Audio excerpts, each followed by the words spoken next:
Sir ಏನ್ ಮಾಡ್ತಾ ಇದ್ದೀರಾ ಸರ್? ಯಾರಮ್ಮ ನೀವು? ಸರ್ ಈ ಗಾಡಿ ನಂದು ಸರ್. ಏನು ಅಂತ?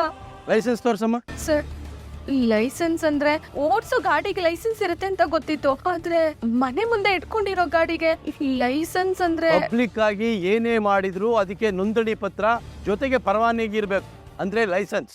ನನ್ಗೆ ಅದ್ರ ಬಗ್ಗೆ ಎಲ್ಲ ಗೊತ್ತಿಲ್ಲ ಸರ್. ನಮ್ ದೇವಸ್ಥಾನ ಮುಂದೆಗಡೆ ನಾವು ಹೂವಿನ ಅಂಗಡಿ ಇಟ್ಕೊಂಡಿದೀವಿ ವರ್ಷಾನ್ಗಟ್ಲೆಯಿಂದ. ಅಂದ್ರೆ ಯಾರು ಆಗ ಬಂದು ಈ ತರ ಏನು ಕೇಳಿಲ್ಲ ಸರ್. ಏನಮ್ಮ ಇದು? ಗೊತ್ತಿಲ್ಲ ಮಾವ, ಇವ್ರು ಗಾಡಿ ಎತ್ಕೊಂಡು ಹೋಗ್ತಿದ್ದಾರೆ. ಯಾಕೆ ಸರ್? ಇದೇನಂತ ಟ್ರಾಫಿಕ್ ಏರಿಯಾ ಏನಲ್ಲ, ಅದು ಒಂದು ಇದರಿಂದ ಯಾರಿಗೂ ಸಮಸ್ಯೆನೂ ಇಲ್ಲ. ಮತ್ತೆ ಇದು ನಮ್ಮನೆ ಕಾಂಪೌಂಡ್ ಇರೋದು, ಅದನ್ನ ಯಾಕೆ ತೆಗಿತೀರಾ? ರಸ್ತೆ ನಿಮ್ಮನೆ ಆಗಲ್ಲ ಇವ್ರೆ. ಇರ್ಬೋದು ಇವ್ರೆ, ಹೂ ಮಾರೋರು, ಹಾಲು ಮಾರೋರು, ತರಕಾರಿ ಮಾರೋರೆಲ್ಲ ದಬ್ಬಾಳಿಕೆ ಮಾಡೋದು ಸರಿಯಲ್ಲ. ಹಾಗಂದ್ಬಿಟ್ರೆ ಇದರಿಂದಲೇ ಜೀವನ ಮಾಡ್ತಾರೋ ಗತಿ ಏನು? ಒಬ್ರು ಹೊಟ್ಟೆ ಮೇಲೆ ಹೊಡೆಯೋಕ್ಕೆ ಕಾನೂನು ನಿಮ್ಗೆ ಎಲ್ಲಿದೆ ಹೇಳಿ? ಮತ್ತೆ ಎಷ್ಟು ದಿನದಿಂದ ಇಟ್ಟಿದ್ದಾರೆ ಈ ಅಂಗಡಿನ? ಸರ್ 2-3 ತಿಂಗಳಾಯ್ತು ಸರ್. ಆ 2-3 ತಿಂಗಳು ನಾವಿಲ್ಲಿಗೆ ಬಂದಿರಲಿಲ್ಲ. ಮತ್ತೆ ಈಗ ಇದ್ದಕ್ಕಿದ್ದಾಗೆ ಬಂದಿರೋದಕ್ಕೆ ಕಾರಣ ಕಂಪ್ಲೇಂಟ್ ಬಂದಿದೆ ಇವ್ರೆ, ಈ ದಾರಿಲಿ ಹೂವಿನ ಅಂಗಡಿ ಇರೋದ್ರಿಂದ ಜನಸಾಮಾನ್ಯರಿಗೆ ತೊಂದರೆ ಆಗಿದೆ ಅಂತ.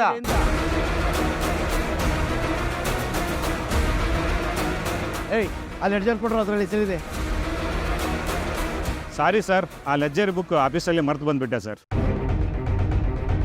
ನೋಡಿ ಇವ್ರೆ, ಕಂಪ್ಲೇಂಟ್ ಕೊಟ್ಟಿರೋದ್ರಿಂದ ನಾವು ಅದ್ರ ಮೇಲೆ ಆ್ಯಕ್ಷನ್ ತಗೋತಾ ಇದ್ದೀವಿ. ನಮಗೆ ಗೊತ್ತು ಇದನ್ನೇ ನಂಬ್ಕೊಂಡಿರೋ ಜೀವನ ಬೀದಿಗೆ ಬರುತ್ತೆ ಅಂತ. ಆದರೆ ಈ ದೇಶದ ಕಾನೂನು ವ್ಯವಸ್ಥೆನೇ ಹೀಗಿದೆ.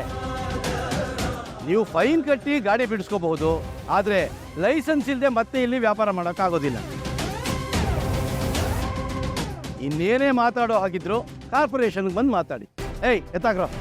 ಇಲ್ಲ ಸರ್, ಸ್ವಲ್ಪ ಹೊತ್ತು ಟೈಮ್ ಕೊಡು. ಸರ್ ಸರ್ ಅಣ್ಣ ನಮ್ ಬೇಡ ಅಣ್ಣ, ಅಣ್ಣ ಪ್ಲೀಸ್ ಅಣ್ಣ ಬೇಡ ಅಣ್ಣ ಸರ್. ಹೇಳಿ ಸರ್ ಸರ್ ಸರ್ ಸರ್ ಸ್ವಲ್ಪ ಟೈಮ್ ಎತ್ತಾಗ್ರೋ. ಏನು ಅರ್ಥ ಇದ್ರೆ ಎತ್ತಾಗ.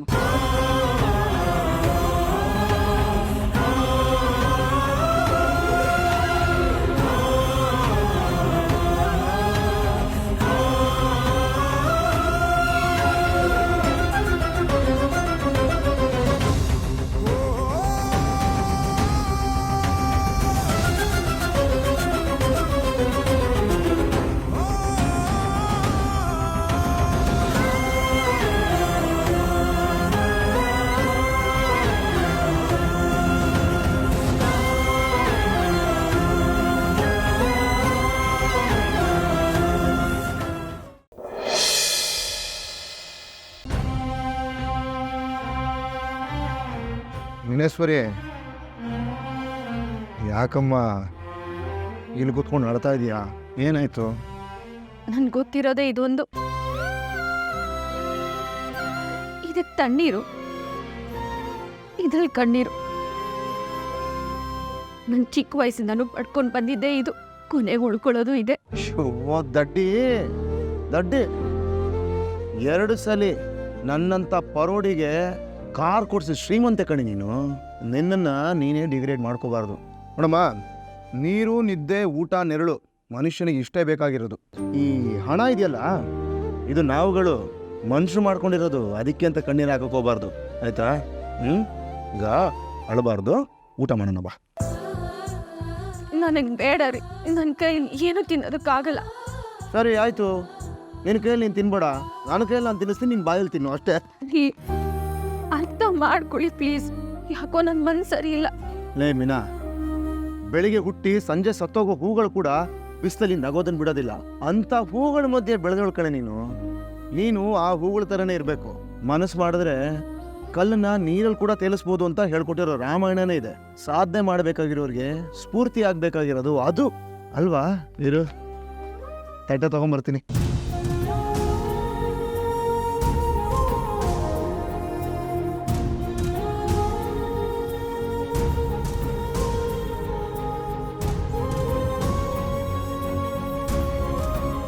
ದೇವಸ್ಥಾನದ ಮುಂದೆ ಕೂತಿದ್ದೋಳು, ದೇವ್ರ ನಮ್ಮ ಹಾಡ್ತಿದ್ದೋಳು, ನಂಬಿಕೆ ಕೊಡ್ಕೊಂಡ್ರೆ ಹೇಗಮ್ಮ? ಹಾಗೆಲ್ಲ ಹಠ ಮಾಡಬಾರ್ದು, ಬೇಜಾರು ಮಾಡ್ಕೋಬಾರ್ದು. ಹೊಟ್ಟೆ ತುಂಬ ಊಟ ಮಾಡಬೇಕು, ಆಯ್ತಾ?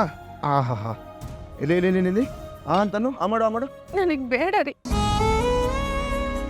ಅತ್ತೆ ಹೇಳಿದ್ನೆಲ್ಲ ಕೇಳಿಸ್ಕೊಂಡ್ರಲ್ಲ, ನಾನು ಯಾವುದಕ್ಕೂ ಪ್ರಯೋಜನಕ್ಕೆ ಬಾರ್ದೋಳು. ನಾನು ಯಾವ ಸಾಧನೆನೂ ಮಾಡದೆ ಇರೋಳು. ಮೀನಾ, ನಿನ್ನ ಕೈಯಲ್ಲಿ ಆಗತ್ತಮ್ಮ, ನಂಬಿಕೆ ಬೇಕು ಅಷ್ಟೇ. ಸ್ವತಂತ್ರವಾಗಿದ್ದಾಗಲೇ ನನ್ನ ಕೈ ಏನೂ ಸಾಧನೆ ಮಾಡೋದಕ್ಕಾಗ್ಲಿಲ್ಲ. ಇನ್ನ ಈ ಬಂಧನದಲ್ಲಿ ಇಟ್ಕೊಂಡು ನಾನು ಏನ್ ಸಾಧನೆ ಮಾಡೋದಕ್ಕಾಗತ್ತೆ ಹೇಳಿ? ನೋಡು, ಲಂಕಾನಲ್ಲಿ ಸೀತೆ ರಾಮನಿಗೋಸ್ಕರ 1 ವರ್ಷ ಕಾದ್ಲು. ಒಂದಾಗ್ತಿದ್ದಂಗೆ ಇಬ್ರು ದೂರ ಆಗೋದ್ರು. ಅದೇ ಶಬರಿ ರಾಮನಿಗೋಸ್ಕರ 79 ವರ್ಷ ಕಾದ್ಲು. ಕಡೆಗೆ ರಾಮನ ದರ್ಶನ ಆಗ್ತಿದ್ದ ಹಾಗೆ ಅವಳು ಬಯಸಿದ ಮೋಕ್ಷ ಸಿಕ್ಬಿಡ್ತು. ಇದರ ತಾತ್ಪರ್ಯ ಏನು ಹೇಳು? ಬೇಗ ಸಿಗೋದು ಅಷ್ಟೇ ಬೇಗ ದೂರ ಆಗೋಗ್ಬಿಡತ್ತೆ ಅಂತ. ನಿಧಾನವಾಗಿ ಸಿಗೋದು ನಾವು ಬಯಸಿದ್ದನ್ನೇ ಕೊಡತ್ತೆ ಅಂತ.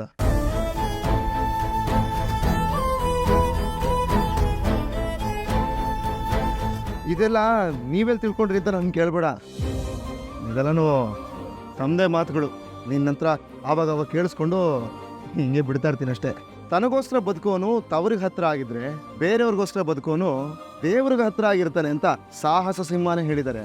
ನೀನು ಅಂತವಳೆ ಕಡೆ ಮೀನಾ. ಎಲ್ರಿಗೂ ಒಳ್ಳೆದನ್ನ ಬಯಸೋಳು ನೀನು. ದೇವ್ರು ನಿನಗೆ ಕೆಟ್ಟದನ್ನ ಬಯಸ್ತಾನ? ಸತ್ಯ ಮಾಡಿ ಹೇಳ್ತೀನಿ ಕೇಳಿ ಮೀನಾ, ಒಂದಲ್ಲ ಒಂದಿನ ನೀನು ಕೆಲ್ಸಕ್ಕೆ ಬಾರ್ದವಳು, ನಿನ್ನ ಕೈಲಿ ಏನೂ ಆಗೋದಿಲ್ಲ, ನೀನು ಪ್ರಯೋಜನಕ್ಕೆ ಇಲ್ಲ ಅಂತ ಯಾರ್ಯಾರು ಹೇಳಿದಾರೋ ಅವರೆಲ್ಲರೂ ಬಾಯಿ ಮೇಲೆ ತಮ್ಮ ಫಿಂಗರ್ ಇಟ್ಕೋಬೇಕು. ಆ ಥರ ನೀನು ಮಾಡಿ ತೋರಿಸ್ತೀಯ. ಇದಕ್ಕೆ ನಾನೇ ಸಾಕ್ಷಿ.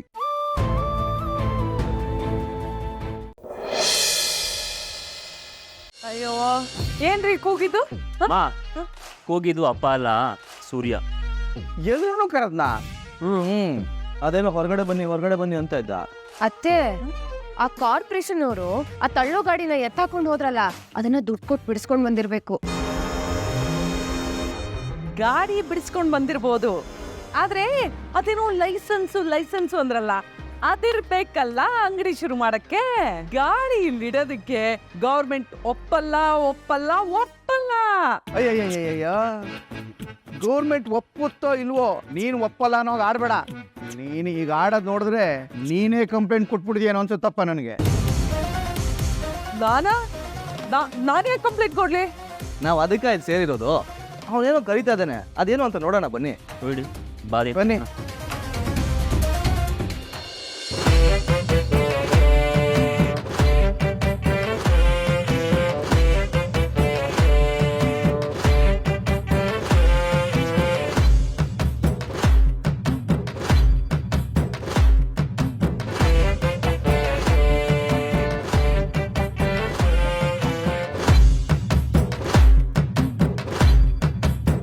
ಅಯ್ಯಯ್ಯ, ಇದ್ಯಾಕ್ಯೋ ನಿಂಗ್ ನುಲಿತಿದ್ದಾನೆ?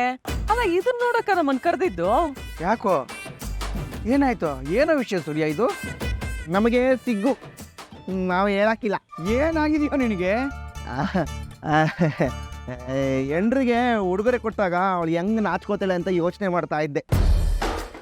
ಏನ್ ಹುಡುಗರೆ ಅದು? ಇನ್ನೂ ಕೊಟ್ಟೇ ಇಲ್ಲ. ಅಲ್ಲಿ ಅವ್ನು ನುಲಿತಾ ಇದ್ದಾನೆ, ಇವಳು ಇಲ್ಲಿ ಶುರು ಮಾಡ್ಕೊಂಡ್ಬಿಟ್ಲು. ರೀ, ಅದೇನ್ ವಿಷಯ ಕೇಳ್ರಿ, ನಾನು ಹೋಗ್ಬೇಕು. ಒಂದ್ ನಿಮಿಷ ಬಂದೆ. ಎಲ್ರೂ ಒಂದ್ ಸ್ವಲ್ಪ ಸಾವಧಾನವಾಗಿರ್ಬೇಕು.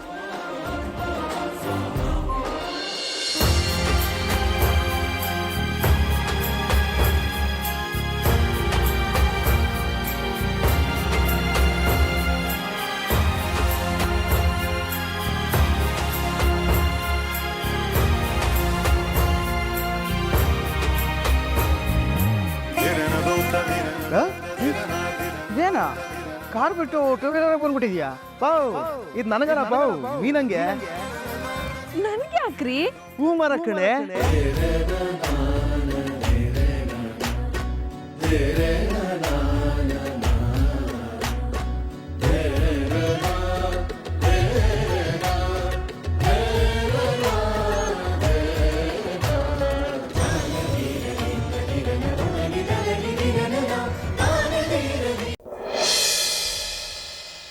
ಮೇಡಮ್, ನಮಸ್ತೆ. ನನ್ನ ಹೆಸರು ಮನೋಜ್ ಅಂತ. ನನ್ನ ವೈಫು ರೋಹಿಣಿ. ಅದು ನಾವು ನಿಮ್ಮ ಹತ್ರ ಒಂದು ಇನ್ಫಾರ್ಮೇಷನ್ ತಿಳ್ಕೊಬೇಕು ಅಂತ ಬಂದಿದ್ದೀವಿ. ಕೆನಡಾಗೆ. ನೀವು ಕೆನಡಾ ಪ್ಯಾಕೇಜ್ ಬಗ್ಗೆ ತಿಳ್ಕೊಬೇಕಾ? ಎಷ್ಟು ದಿನ ಹೋಗ್ತಾ ಇದ್ದೀರಾ ಮ್ಯಾಮ್? ಅದ್ರ ಬಗ್ಗೆ ತಿಳ್ಕೊಳ್ಳೋದಕ್ಕೆ ನಾನು ನೆಕ್ಸ್ಟ್ ವೀಕ್ ಬರ್ತೀನಿ. ಬಟ್ ನಾವು ಈಗ ಬಂದಿರೋದು ಬೇರೆ ವಿಷಯ ಮಾತಾಡೋದಕ್ಕೆ. ಸುಮಾರು ಒಂದು 6-7 ತಿಂಗಳ ಹಿಂದೆ ಕೆನಡಾಗೆ ಇಲ್ಲಿಂದ ಒಂದು ಹುಡುಗಿ ಹೋಗಿದ್ದಾಳೆ. ಅದ್ರ ಬಗ್ಗೆ ತಿಳ್ಕೊಬೇಕಿತ್ತು. ಯಾರ ಹುಡುಗಿ? ಆ ಹುಡುಗಿ ಜೊತೆ ನಾನು ಇಲ್ಲಿಗೆ ಬಂದು ಕೆನಡಾಗೆ ಹೋಗೋದಕ್ಕೆ ಟಿಕೆಟ್ ಬುಕ್ ಮಾಡಿದ್ದೆ. ಒಂದು ಸೆಕೆಂಡ್ ಇಡಿ.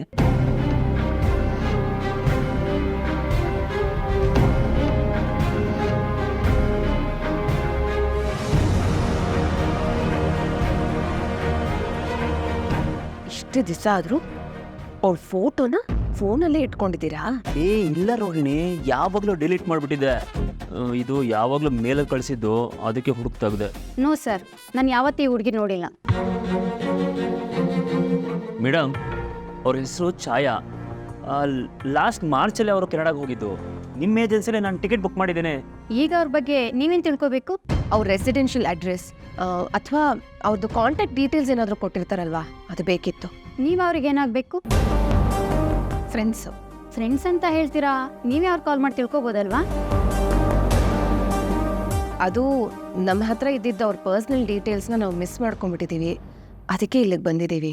ನೋ ಮೇಡಮ್, ನಾವು ಹಾಗೆಲ್ಲ ಕಸ್ಟಮರ್ ಡೀಟೇಲ್ಸ್ನ ಕೊಡೋಕ್ಕಾಗಲ್ಲ. ಪ್ಲೀಸ್ ಮೇಡಮ್, ಹಾಗೆಲ್ಲ ಹೇಳಬೇಡಿ.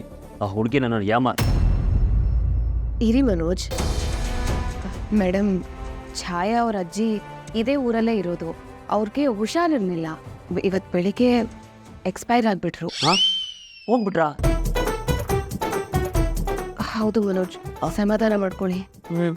ಹೌದು ಮೇಡಮ್, ನಾವು ತುಂಬ ಬೇಜಾರಲ್ಲಿದ್ದೀವಿ. ಈ ವಿಷಯನ ಹೇಗಾದರೂ ಮಾಡಿ ಛಾಯಾಗೆ ಹೇಳಬೇಕು. ಇಲ್ಲಿಗೆ ಬಂದರೆ ಅವಳ ಕಾಂಟ್ಯಾಕ್ಟ್ ಡೀಟೇಲ್ಸ್ ಸಿಗುತ್ತೆ ಅಂತ ಬಂದ್ವಿ. ನಿಮ್ಮ ಆತಂಕ ನನಗೆ ಅರ್ಥ ಆಗ್ತಾ ಇದೆ ಸರ್, ಆದರೂ ನಮ್ಮ ಕಸ್ಟಮರ್ ಡೀಟೇಲ್ಸ್ನ ನಾವು ಹಾಕಿ ಕೊಡಬಾರ್ದು. ಅಲ್ಲ ಮೇಡಮ್, ಒಂದು ಜೀವ ಹೋಗಿದೆ ಅಂತ ಹೇಳಿದ್ರು ರೂಲ್ಸ್ ಬಗ್ಗೆ ಮಾತಾಡ್ತಿದ್ದೀರಲ್ಲ. ಬಟ್ ನೀವು ಹೇಳ್ತಾ ಇರೋ ಡೇಟ್ ಆಲ್ಮೋಸ್ಟ್ 1 ಇಯರ್ ಆಗಿದೆ. ಅವ್ರ ಬಗ್ಗೆ ಡೀಟೇಲ್ಸ್ ಬೇಕು ಅಂದರೆ ನಾವು ಹೆಡ್ ಆಫೀಸ್ಗೆ ಮೇಲ್ ಮಾಡಿ ಡೀಟೇಲ್ಸ್ ತರಿಸ್ಕೋಬೇಕು. ಅದಕ್ಕೆ ಆ ಹುಡುಗಿ ಅಥವಾ ಆ ಹುಡುಗಿ ಮನೆಯವರು ಕನ್ಸರ್ನ್ ಲೆಟರ್ಸ್ ಕೊಡಬೇಕು. ಅದಿಲ್ಲದೆ ನನ್ನ ಕೈಲಿ ಏನೂ ಮಾಡೋಕ್ಕಾಗಲ್ಲ ಸರ್. ಅವರ ರಿಲೇಟಿವ್ಸ್ ಬೇರೆ ಯಾರಾದರೂ ಇದ್ದರೆ ಅವ್ರ ಹತ್ರ ಕೇಳಿ ತಿಳ್ಕೊಳ್ಳಿ. ಸರಿ ಮೇಡಮ್. ಓಕೆ.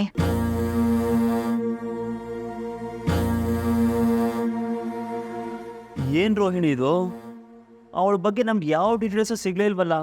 ಏನು ನಮ್ಗೆ ದುಡ್ಡು ಸಿಗುತ್ತೋ ಇಲ್ವೋ? ನೀವು ಬೇಜಾರು ಮಾಡ್ಕೋಬೇಡಿ ಮನೋಜ್, ಅವಳು ನಮ್ಮ ಕೈಗೆ ಖಂಡಿತ ಸಿಗ್ತಾಳೆ. ನಮ್ಮ ದುಡ್ಡನ್ನ ಅವಳ ಹತ್ರ ವಸೂಲಿ ಮಾಡ್ಕೋತೀವಿ ನಾವು. ಸರಿ ಬಾ.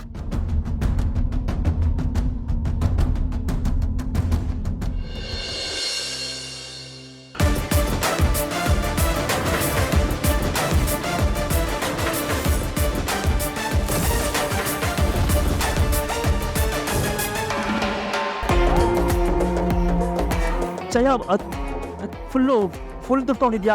ದುಡ್ಡು ಬಂದ ತಕ್ಷಣ ನನ್ನ ಮೇಲೆ ಅನುಮಾನ ಪಟ್ಬಿಟ್ಟೆ ಅಲ್ವಾ ಮಾನು ನೀನು? ನಿನ್ನ ಮೇಲೆ ಅನುಮಾನ ಪಟ್ಟರೆ ಅವ್ರ ದೇವ್ರು ಸುಮ್ಮನೆ ಬಿಡ್ತಾನೆ ಹೇಳು?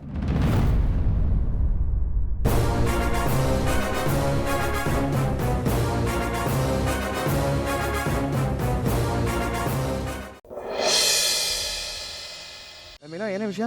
ರೀ, ನೀವು ಈಗಲೇ ಹೊರಟು ಮಹಾಲಕ್ಷ್ಮಿ ದೇವಸ್ಥಾನ ಹತ್ರ ಬನ್ನಿ. ಮತ್ತೆ ಹರಕೆ ಗಿರ್ಕೆ ಏನಾದರೂ ಹೊತ್ಕೊಂಡಿದ್ದೇನೆ? ಅದೆಲ್ಲ ಏನು ಇಲ್ಲ ರೀ, ನೀವು ಬನ್ನಿ. ವಾ, ಇನ್ನೊಂದು ಕಾರ್ ತಗೊಂಡ್ಬಿಟ್ಯಾ? ತಿಂಗ್ಳಿಗೊಂದು ಕಾರ್ ತಗೊಳ್ಳೋ ಟೈಮು ನಮ್ಗಿನ್ನೂ ಬಂದಿಲ್ಲ. ಸುಮ್ಮನೆ ಬನ್ರಿ, ಯಾಕೆ ಇಷ್ಟೆಲ್ಲ ಪ್ರಶ್ನೆ ಮಾಡ್ತೀರಾ ನೀವು? ಆಗಲ್ಲ ಮೀನಾ, ಕಾರಲ್ಲಿ ಕಸ್ಟಮರ್ ಇದ್ದಾರೆ. ನನಗೆ ಅದೆಲ್ಲ ಗೊತ್ತಿಲ್ಲ ರೀ. ಅವ್ರನ್ನ ಬಿಟ್ಟಾದ್ರೂ ಬನ್ನಿ, ಅಥವಾ ಇಲ್ಲಿಗೆ ಬಂದು ಹೋದ್ಮೇಲಾದ್ರೂ ಅವ್ರನ್ನ ಬಿಡಿ, ಅದು ನಿಮಗೆ ಬಿಟ್ಟಿದ್ದು. ಒಟ್ಟಿನಲ್ಲಿ ಇಲ್ಲಿಗೆ ಬೇಗ ಬನ್ನಿ ಅಷ್ಟೇ. ಏ, ಯಾಕೆ ಇಷ್ಟೊಂದು ಬಲವಂತ ಮಾಡ್ತಾ ಇದೀಯಾ? ಏನು ವಿಷಯ ಹೇಳು? ಹರಕೆ ತೀರ್ಸೋದಕ್ಕೆ ರೀ. ನಾನು ಕೇಳಿದೆ, ಯಾವ ವರ್ಕಿನ ಹೊತ್ಕೋಬೇಡ ಅಂತ ಹೇಳಿದ್ದೆ ನನಗೆ. ರೀ, ಇದು ನಾನು ಹೊತ್ಕೊಂಡಿರೋ ಹರಕೆ ಅಲ್ಲ. ರೋಹಿಣಿ ಅವರಪ್ಪ ಜೈಲಿಂದ ಬೇಗ ಹೊರಗಡೆ ಬರಬೇಕು ಅಂತ ಅತ್ತೆ ರೋಹಿಣಿ ಅವ್ರ ಕೈಲಿ ವ್ರತ ಮಾಡಿಸ್ತಿದ್ದಾರೆ. ಅದಕ್ಕೆ ಮನೆಯವರೆಲ್ಲ ದೇವಸ್ಥಾನಕ್ಕೆ ಹೋಗಿ ಪ್ರಾರ್ಥನೆ ಮಾಡಬೇಕು. ನೀವು ಬನ್ರಿ. ಇಲ್ಲಿ ನೀವೆಲ್ಲ ಹೋಗಿ ಪೂಜೆ ಮಾಡ್ಬಿಟ್ರೆ ಮಲೇಷ್ಯಾ ಜೈಲಲ್ಲಿ ಇರೋರಪ್ಪ ಹೊರಗೆ ಬಂದ್ಬಿಡ್ತಾನ? ಅತ್ತೆ ಬೇಡ್ಕೊಂಡಿದ್ದಾರೆ, ನೀವು ಬನ್ನಿ ಅಷ್ಟೇ. ಅದೆಲ್ಲ ಸರಿ ಮೀನಾ, ನಾನು ಯಾಕೆ ಬರ್ಬೇಕೆ? ರೀ, ಮನೆಯವರೆಲ್ಲ ಜೊತೆಗೆ ಹೋಗಿ ಒಟ್ಟಿಗೆ ಪೂಜೆ ಮಾಡ್ಬೇಕಂತ ಅತ್ತೆ ಬೇಡ್ಕೊಂಡಿದ್ದಾರೆ. ಒಂದ್ 5 ನಿಮಿಷ ಬಂದ್ ಹೋಗ್ರಿ. ಮಾವ ನೀವು ಬರ್ಲೇಬೇಕು ಅಂತ ಹೇಳಿದ್ದಾರೆ. ಸರಿ, ಒಂದ್ ಕೆಲ್ಸ ಮಾಡಿ, ಮಾವನ್ ಕೈಗೆ ನಾನು ಫೋನ್ ಕೊಡ್ತೀನಿ, ಬರಲ್ಲ ಅಂತ ಅವ್ರಿಗೆ ಹೇಳ್ಬಿಡಿ. ಬರ್ತೀನಿ ಬಿಡು. ಅಪ್ಪನ ಕೈಗೆ ಫೋನ್ ಕೊಡಬೇಡ, ಸುಮ್ಮನೆ ಬೈತಾರೆ. ನೋಡು, ಇವಾಗಲೇ ಹೇಳ್ತಾ ಇದ್ದೀನಿ, ನಾನು 5 ನಿಮಿಷದ ಮೇಲೆ ಇನ್ನು 1 ನಿಮಿಷ ಇರೋದಿಲ್ಲ, ಹೊರಟ್ಬಿಡ್ತೀನಿ. ಸರಿ, ನೀವು ಬನ್ನಿ. ಸರಿ, ಆಯಿತು. ಮೇಡಮ್, ಒಂದು ಸಣ್ಣ ವಿಷಯ. ಏನು? ಅದು ಬಂದು ಮೇಡಮ್, ಮನೆಯವರೆಲ್ಲ ಸೇರಿ ದೇವಸ್ಥಾನದಲ್ಲಿ ಒಂದು ಪೂಜೆ ಇಟ್ಕೊಂಡಿದ್ದಾರೆ. ಮೇಡಮ್, ಆ ದೇವಸ್ಥಾನ ಇವಾಗ ನಾವು ಆನ್ ದ ವೇ ಹೋಗ್ತಾ ಇದೀವಲ್ಲ, ಇದೇ ಥರನೇ ಇರೋದು. ನೀವಿರ್ಬೇಕಾದ್ರೆ ನಾನು ಪರವಾಗಿಲ್ಲ, ಒಂದು 10 ನಿಮಿಷ ಆಗ್ಬೋದಾ? ಅಷ್ಟೇ ಮೇಡಮ್, ಅಷ್ಟೇ ಅದು ಕಸ್ಟಮರ್ ಇರ್ಬೇಕಾದ್ರೆ ಪರ್ಸ್ನಲ್ ವಿಷಯಕ್ಕೆ ನಾನು ಯಾವತ್ತೂ ಹೋಗೋನಲ್ಲ. It's okay, on the way ತಾನೆ, ನನ್ಗೆ ಯಾವ ಪ್ರಾಬ್ಲಮ್ಮೂ ಇಲ್ಲ. ಮೇಡಮ್, ನಿಮ್ಮ ಜಾಗದಲ್ಲಿ ಬೇರೆ ಯಾರಾದರೂ ಕಸ್ಟಮರ್ ಇದ್ದಿದ್ರೆ ಬಾಯ್ ಬಂದಾಗೆಲ್ಲ ಬೈದಾಕ್ಬಿಟ್ಟಿರೋರು. ಮೇಡಮ್ 10 ನಿಮಿಷ ಮೇಡಮ್, 10 ನಿಮಿಷ ಬೇಗ ಬಂದ್ಬಿಡ್ತೀನಿ, ಲೇಟ್ ಮಾಡೋಕೆ ಹೋಗೋದಿಲ್ಲ. ಹಾಂ, ಓಕೆ, ಕೂಲ್.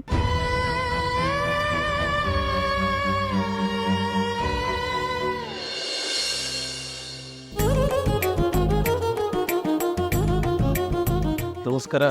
ಬನ್ನಿ ಅಮ್ಮ, ಬನ್ನಿ. ನಮಸ್ಕಾರ. ಪುರೋಹಿತ್ರೆ, ಇವಳೇ ನಮ್ಮ ದೊಡ್ಡ ಸೊಸೆ ರೋಹಿಣಿ ಅಂತ. ಇವಳ ಬಗ್ಗೆನೇ ನಾನು ಹೇಳಿದ್ದು. ಸರಿ ಅಮ್ಮ, ನಾನು ಹೇಳಿದ ಹಾಗೆ ಎಲ್ಲ ಮಾಡಿಬಿಡಿ. ನಿಮ್ಮ ಸೊಸೆ ಕೈಯಲ್ಲಿ ಎಲ್ಲ ಪರಿಹಾರವನ್ನು ಮಾಡಿಸಿ. ಶಾಂತಿ, ಮನೆಯವ್ರನ್ನೆಲ್ಲ ದೇವಸ್ಥಾನಕ್ಕೆ ಕರ್ಕೊಂಬಂದೆ, ಈಗೇನು ಪರಿಹಾರ ಮಾಡ್ತೀಯ? ನಾನು ಯಾಕ್ರಿ ಮಾಡಬೇಕು? ಇದನ್ನೆಲ್ಲ ಮಾಡಬೇಕಾಗಿರೋದು ರೋಹಿಣಿ. ಇವಳಪ್ಪ ತಾನೇ ಜೈಲಿನಲ್ಲಿರೋದು. ಅಯ್ಯೋ, ಅದಕ್ಕೆ ಅಪ್ಪ ಅಂತ ಒಬ್ಬ ಇರಬೇಕಲ್ವಾ? ಅಪ್ಪ ಜೈಲಲ್ಲಿದ್ದಾರೆ ಅಂತ ಹೇಳಿದ್ರೆ ಬಿಟ್ಬಿಡ್ತಾರೆ ಅಂತ ಅನ್ಕೊಂಡಿದ್ದೆ. ಆದರೆ ಇವರು ಬೇರೆ ರೀತಿನೇ ಟಾರ್ಚರ್ ಕೊಡೋದಕ್ಕೆ ಶುರು ಮಾಡ್ಕೊಂಡಿದ್ದಾರೆ. ಏನ್ ಯೋಚನೆ ಮಾಡ್ತಿದ್ಯಾ? ನಿಮ್ಮಪ್ಪ ಜೈಲಿಂದ ರಿಲೀಸ್ ಆಗೋದು ನಿನಗೆ ಇಷ್ಟ ಇಲ್ವಾ? ಅವ್ರ ತಂದೆ ಇರೋದು ಮಲೇಷ್ಯಾ ಅಲ್ಲಿ. ನಾವ್ ಇಲ್ಲಿಂದ ದೇವ್ರಿಗೆ ಪೂಜೆ ಮಾಡಿದ್ರೆ ಅಲ್ಲಿ ಹೇಗೆ ವರ್ಕ್ ಆಗುತ್ತೆ?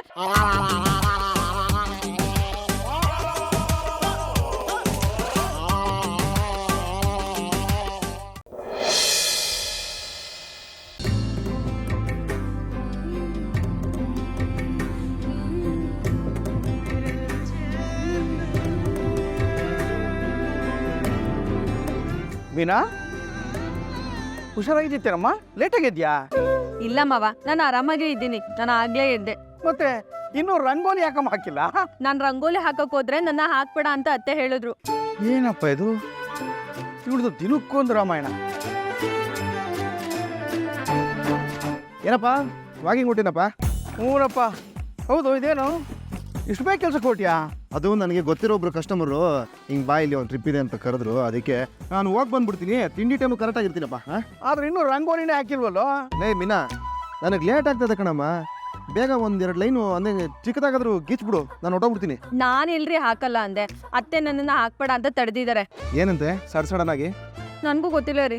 ಅತ್ತೆ ಬಿಡಿ ಅತ್ತೆ, ನನ್ಗಿನ್ನೂ ನಿದ್ದೆ ಬರ್ತಾ ಇದೆ. ಎಲ್ಲ ಕರ್ಕೊಂಡು ಹೋಗ್ತಿದ್ದೀರಾ ನೀವು? ಸೂರ್ಯ ನೆತ್ತಿ ಮೇಲೆ ಬಂದು ಕುಣಿದಾಡ್ತಿದ್ದಾನೆ. ನಿದ್ದೆ ಅಂತ ನಿದ್ದೆ. ಅಮ್ಮ, ನನ್ನ ಹೆಂಡ್ತಿನ ಎಲ್ಲಿ ಕರ್ಕೊಂಡು ಹೋಗ್ತಿದ್ದೆ ನೀನು? ಬಾಯ್ ಬಿಸ್ಕೊಂಡು ಬಾರ ಬಾಯ್ಲಿ. ಅತ್ತೆ, ಶಾಂತಿ, ಯಾಕೆ ಮೀನಂಗೆ ರಂಗೋಲಿ ಹಾಕೋದು ಬೇಡ ಅಂದ್ಯಂತೆ? ಇವತ್ತು ನನ್ ಸೊಸೆ ರೋಹಿಣಿ ರಂಗೋಲಿ ಹಾಕ್ತಾಳೆ. ಆಗ ಗೊತ್ತಾಗತ್ತೆ ನಿಮ್ಗೆ ರಂಗೋಲಿ ಅಂದ್ರೆ ಏನು ಅಂತ. ಮತ್ತೆ ನಾನಾ? ಅಯ್ಯೋ, ತಗೋ ಇಡ್ಕ. ಅಯ್ಯೋ ಅತ್ತೆ, ನನ್ಗಿದೆಲ್ಲ ಬರಲ್ಲ. ಅತ್ತೆ ತುಂಬಾ ಲೇಟ್ ಆಗ್ತಿದೆ. ನಾನೇ ರಂಗೋಲಿ ಹಾಕ್ತೀನಿ ಬಿಡಿ. ಒಳ್ಳೇದಾಯ್ತು, ನೀವೇ ಹಾಕಿ ಮೀನವ್ರೆ. ನನ್ ಮಾತಿಗೆ ತಿರುಗಿ ಮಾತಾಡಂಗಾಗೋಯ್ತಾ ನೀನು? ನಿನ್ನ ವ್ರತ ಮುಗಿಯವರೆಗೂ ನೀನೇ ಮನೆ ಮುಂದೆ ರಂಗೋಲಿ ಹಾಕ್ಬೇಕು. ಆಗ್ಲೇ ಕಡೆ ನಿನ್ ವ್ರತಕ್ಕೆ ಫಲ ಸಿಗೋದು, ನಿಮ್ಮಪ್ಪ ಜೈಲಿಂದ ಹೊರಗೆ ಬರೋದು.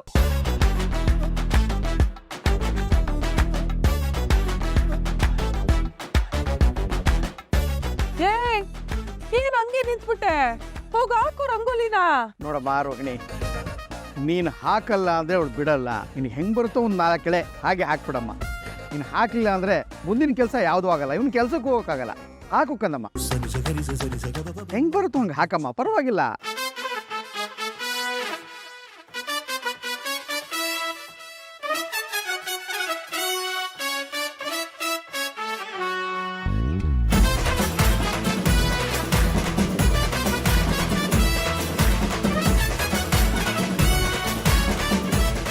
ಶಾಂತಿ, ರಂಗೋಲಿ ಹಾಕು ಅಂತ ಹೇಳಿದ್ರೆ ನಿನ್ನ ಸೊಸೆ ಸಂಡಿಗೆ ಹಾಕ್ತಾ ಇದ್ದಾಳಲ್ಲೇ? ಓ, ಇವಾಗ ಗೊತ್ತಾಯ್ತು ಅಭಯ.